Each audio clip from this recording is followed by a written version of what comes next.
Hi guys, here we are again with Tommy Glant and What's your name? Adrian Hanks. Adrian Hanks. So yes, we're back here again to do this tuning in again, this touch point, this transition time to bring us back in on this Monday, and we're going to kick off with a little bit of a story because I gifted Tommy something this morning because we're going to share a little bit about what keeps us together in CAP. You know, what's our motivation, what's our guidance, and we have a couple of great movies or movie series that Tommy and I have shared and introduced to each other to.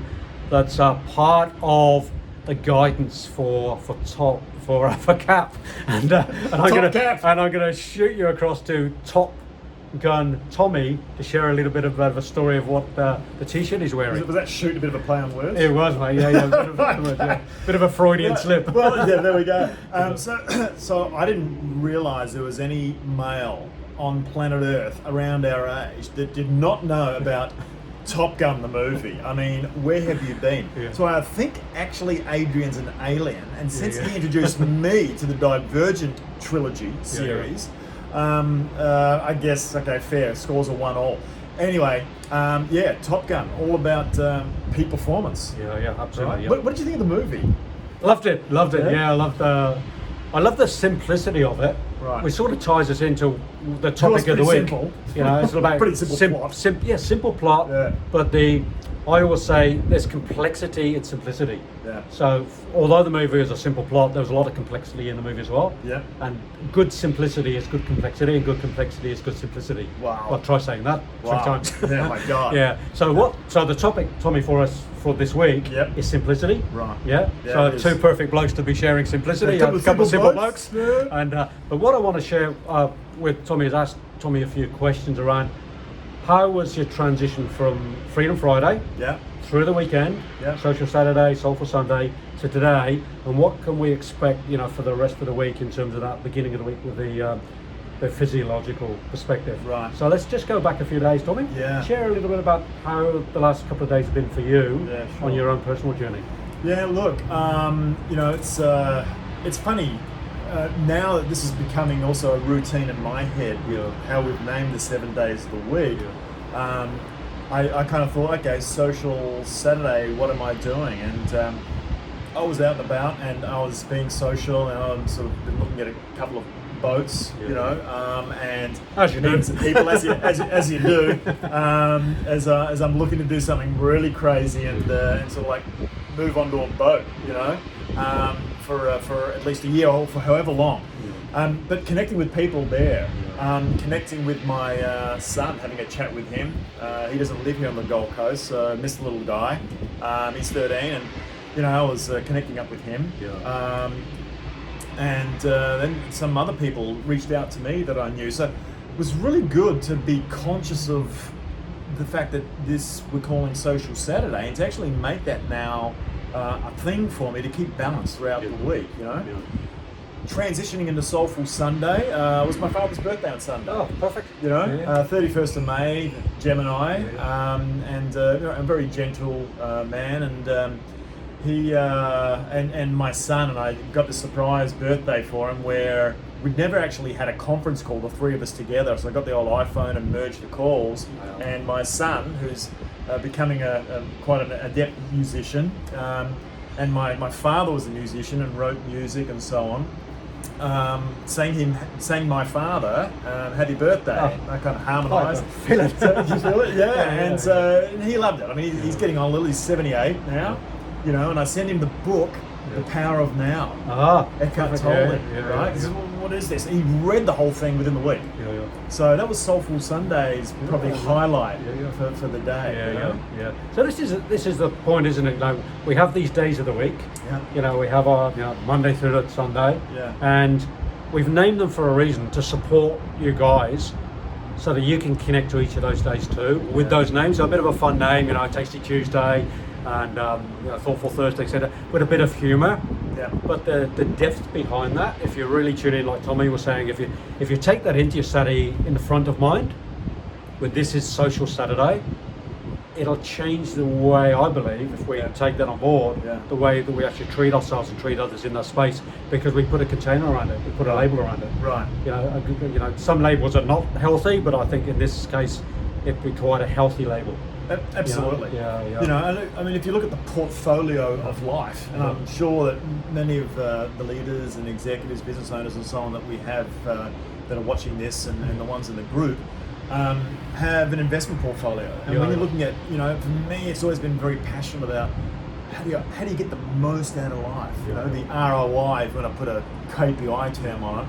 How do you really get everything out of the experience that we have here, and do it, and being a bit of a FOMO type of dude, fear of missing out, I want to get a taste of everything, and I want to be balanced.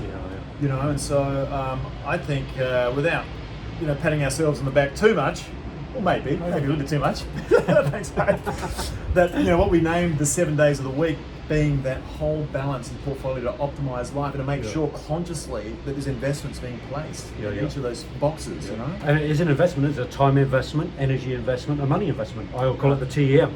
I say I have 3 currencies in life: time, energy, and money, and I have to make sure they're all in balance. Right. And they're connected, right? And they're connected. Because without one, if I haven't got the time or the energy or the money, oftentimes I can't do something because I have to put all those things into play. All the links have to be there.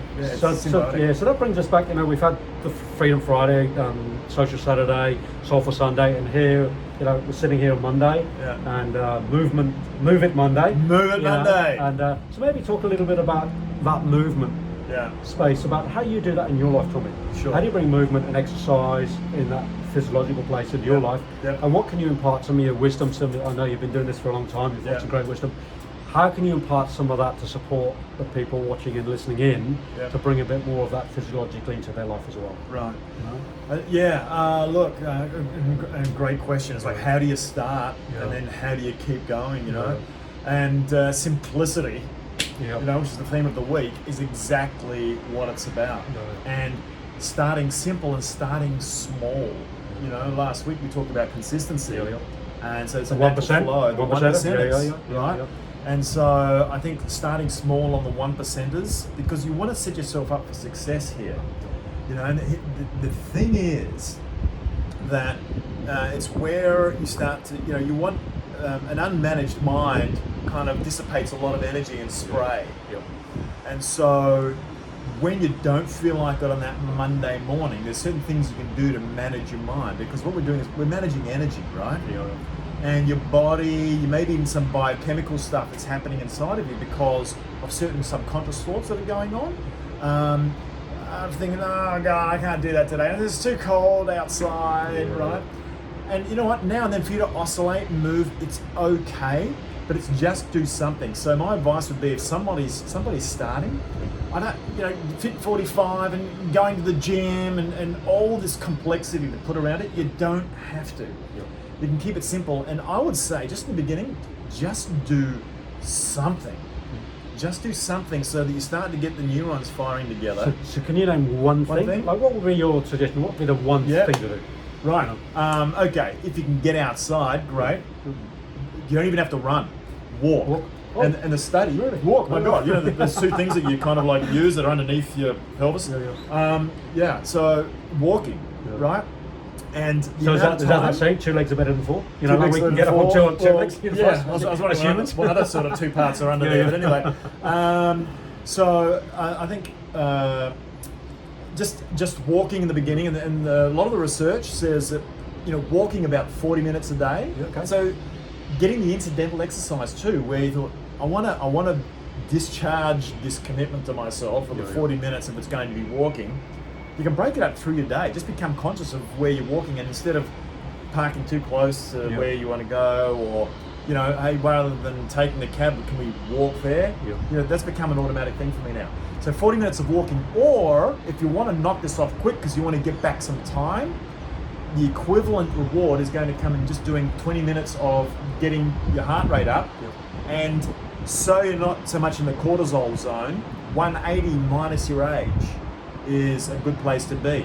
That's not taxing at all. So do you want to explain that a little bit, Tommy? Just give us a bit of an example of what that is. Right. So what happens is, on average, 180 minus your age is going to get you at a point where your body doesn't think it's being chased by, some sort of predator.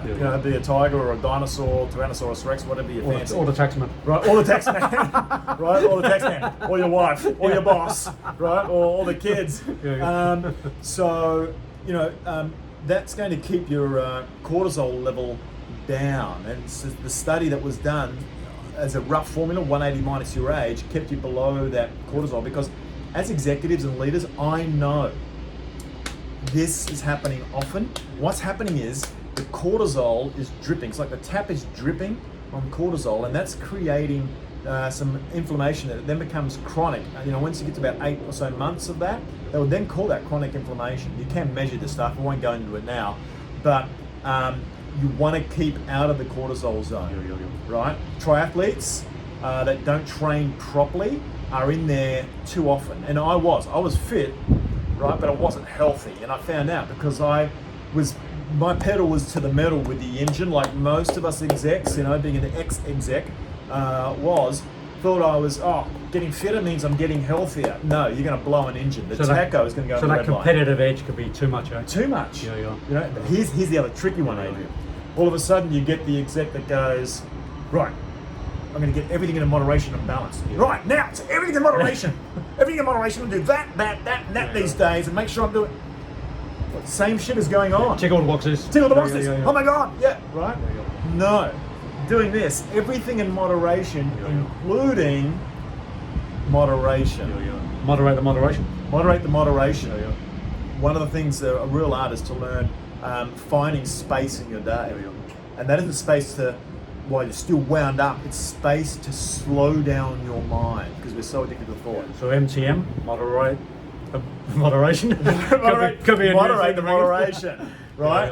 To where, and once again, we won't go into it now because we're all about simplicity, but there's so much upside in the downtime. And you'll hear me say that again and again and again. Sleep's related to that, but it's the recovery piece, which we'll talk about more so, down the track. Yeah, so Tommy, something I shared before about that simplicity. Yeah. If there's not 40 minutes and you want to get a bit of a pump, get a bit of a rush. I bought the skipping rope in. Right. Do you want to share a bit about quick pump energy? Pump energy. So we can do 20 minutes at a more of a HIIT cardio.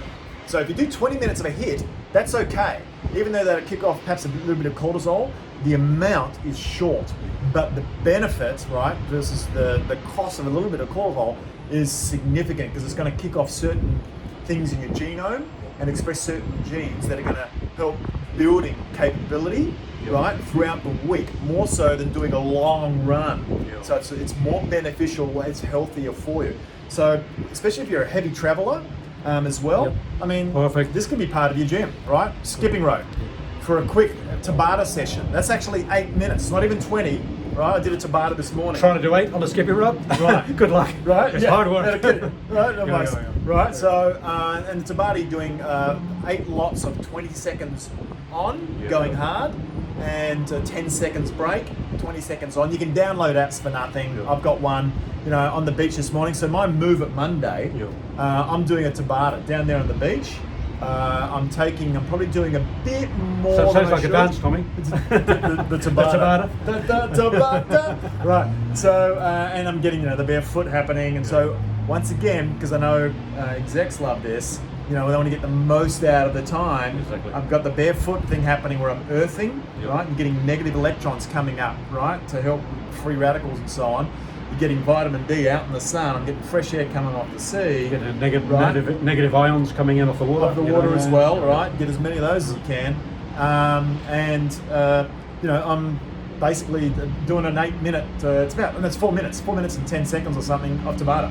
That's it for the exercise for Monday. And I might do some upper body strength stuff as well. But the point is, with simplicity, I didn't need any apparatus for that. Right? Carrying stuff like the skipping rope for a quick Tabata you can do within your room if you've got a high enough ceiling, if you're in the hotel room, wherever you are. I've got a yoga mat for stretching, and because of my genotype, we'll talk about that later, yoga and stretching is really important for my lower back, right, and for my body type. For a lot of endurance guys that are built for endurance especially. The other thing is I've got a kettlebell. Yeah. right? Just one kettlebell. You can have that in your home. So with all the COVID stuff, and I know they're starting to open the gyms up, you can do this stuff at home. I'm not going to the gym. My gym is at home or it's outside. Another thing you can travel with, apart from you're going to take your yoga mat if you're going to get into stretching while you're away, is what else? What else we got here? I've actually got a device that hooks into the door. Oh, yeah, it's yeah, really for the simple pull-ups. for the pull-ups. Yeah. Right now, you're not going to travel with that, but you can set that up at home as well. Right, And you've got a great, one of my favourite things I see in your apartment here is it's a trampoline. Trampoline, Yeah, and the yeah, mini tramp yeah. I've The got mini as tramp, well. And that's for lymphocytes, so that's going to do with a lot of detoxing as well. But I use that to warm up 10 to 15 minutes, right, on the mini tramp before I'm going to do some form of a strength building exercise. So I'm still doing push-ups, I'm doing core, right, but I'm doing this through the week. But keeping it simple, I just want to bring it back. I mean, you'll build this, and we'll build this over time, right? Right now, it's either you're doing a reasonable clip walk for 40 minutes, or a slow jog at 180 minus your age for 40 minutes. That's simple, and you can do that every day. You're going to be walking a certain amount, but now you're conscious of it. Yeah, Tommy, something I want to touch on, because you mentioned different genome types, and for me it's about different temperaments, because I work in that emotional sort of temperamental space. Different people will have different things they love doing. Like some people love walking, some love running, some love pumping fast. We're all different in our temperament, in our genome, if you like. So people often will find what they like to do. So some advice on finding the things they like to do. Obviously people can try the potluck and say, well, I've tried 5 things and I like one thing. But how would one ascertain what the best thing for their type is, their genome type or their temperament or their beingness? What's a good way to process to get to the optimum thing of exercise for each individual person? Probably a good question to ask. Okay.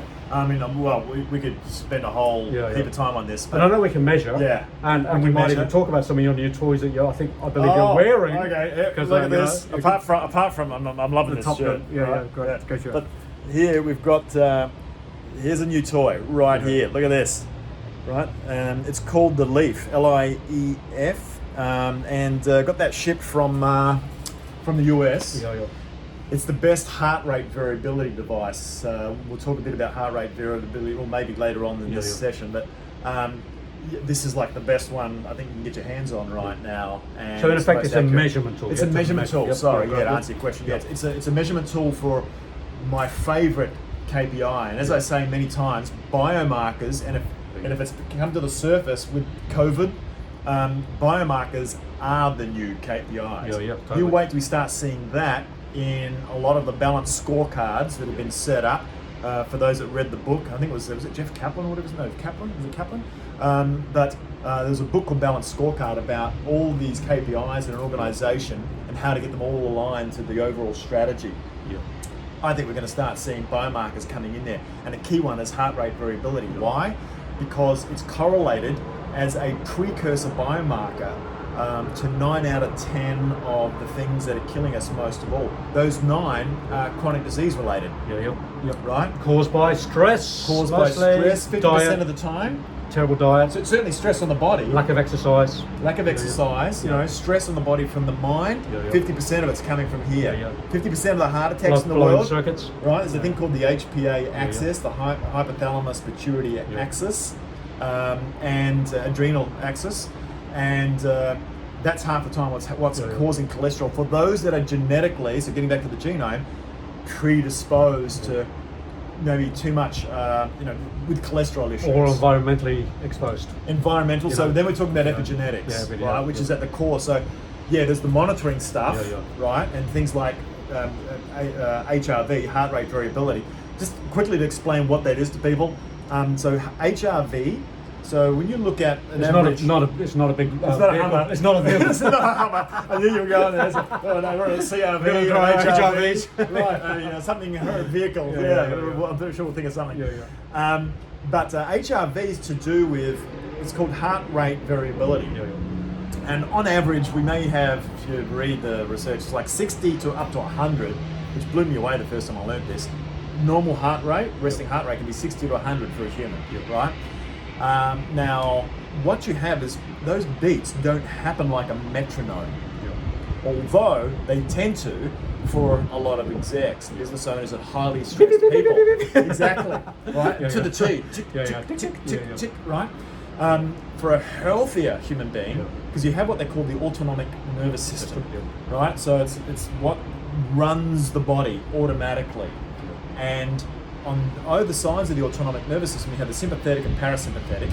Sympathetic is about the fight and flight part. Now, we're in that most today. Most people are, let alone execs. Most people are digital. You've got wife or husband, the kids. You've got life has become so fast. So what happens is when you're more in that sympathetic mode rather than parasympathetic, which is all the rest and digest and recovery type the chill mode. The chill plus. The chill plus, exactly right. Some of us use a bit of alcohol. Well, actually, the alcohol numbs you out and distracts you, but your sympathetic's actually increasing because your heart rate's increasing. So what happens is, it just thumped me, by the way. If I touch it, it'll go zit zit. Do you get zapped? Yeah, almost. Relax, Tommy. Okay. So in between each beat, the more difference that millisecond is, the healthier it tends to be. It means you're more parasympathetic. It means you're getting more balance between sympathetic and parasympathetic.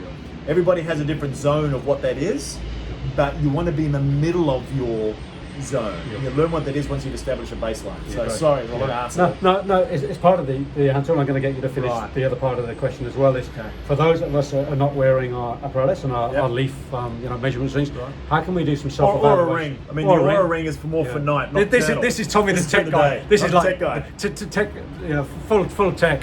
Adrian, no tech. Skip it right. Tommy, full tech. He uses a different science and tech than I do. So for us that haven't got the tech wearables, how can we do a self-evaluation around that idea of what's best for me? Like what's best for Adrian without the exercise. tech? How would I find that out for myself?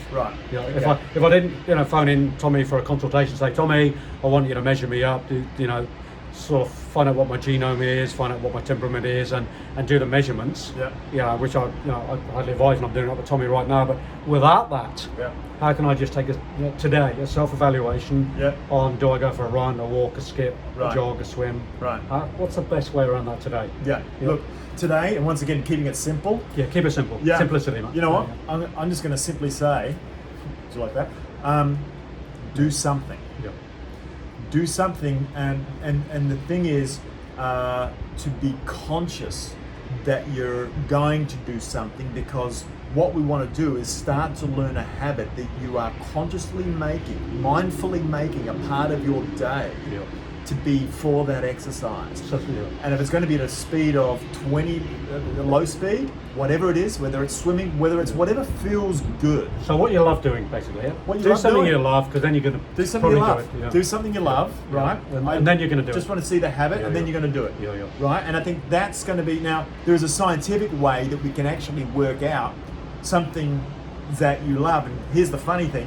You might not love it in the beginning, but then when you start doing it, there's a good chance you're going to actually love it, right? And that has a lot to do with these habits that have been learnt and programming in the mind. And I can give you a little example, if I may, around that. Please. About 3 years ago, I was part of a network here in Brisbane called Super Dads. We work and support dads in particular, and the guy Jared is running it. He was actually on Australian Ninja on TV, so he's a pretty fit guy. He was a bodybuilder. Actually, he was on a vegan diet bodybuilder, and he got like the gold medal for natural bodybuilding.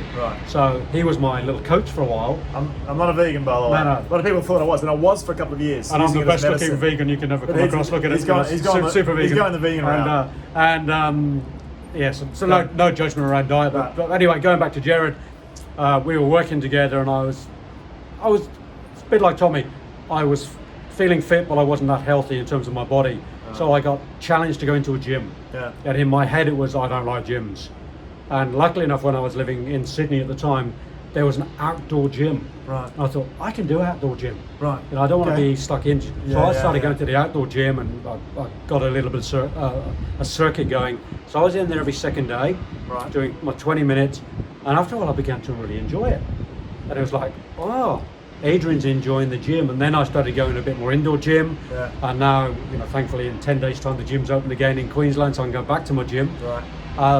But it was about sort of breaking through the psychological pain of what I like and what I don't like. Right. And now I'm not a gym junkie. Yeah. I still don't really love gym, but I like it. Not a gym rat, but you like Yeah, it. yeah. Well, there's a bit like of a connecting thing there too, right? Yeah. There's a social aspect to it. Yeah. Some of us like that, or some of us like to just do gym on our own. Yeah. I've tended to be sort of more of a lone trainer. Yeah. I mean, part of my story, there was no plan for me to become a triathlete, right? And talking about starting simply, I was 4 years ago. What am I now? 53. I was really? 40. Surprise. Yeah, I Yeah. know. There Yeah. you go. Right. Thanks. Do like a day over 75. Mate. Yeah. So 74 yesterday. is that right? Well, yeah, I want what he's on. Maybe kind of not. Okay. But I was like 41, 42. I was almost 20 kilos heavier than I am now. Yeah. Right. And so I went the nothing used to work. Things that used to work weren't working anymore. Cutting back on a bit of a diet, and you learn it's not about diet. It's a big chunk of it's about diet, but what you're eating, big piece, right? And then what you're eating specifically for you as an individual, right? Epigenetically, right? We won't go into the science right now, but I went to the Singapore Sports Medical Centre and started doing. Bought a program there and lost about 10, 11 kilos over 6 months. Fast forward to, I was finishing up in the program thinking, how am I going to keep this weight off? I was scared now the support mechanism is going to go away. I did this, I don't want to go back. And so my trainer said, well, do you want to do a half marathon? I thought, Ooh.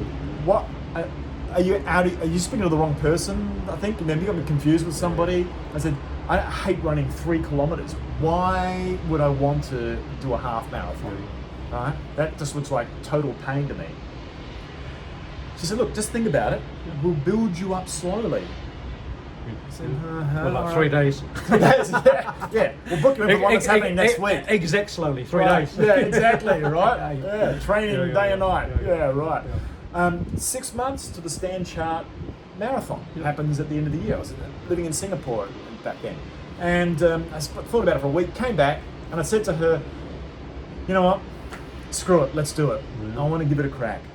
And because she said to me, and she made me feel comfortable about it, that look, this is going to be a slow build-up. This is going to be a little step each week. And she did a program, 1%ers, 1%ers. And it was simple, it wasn't complex. Yeah.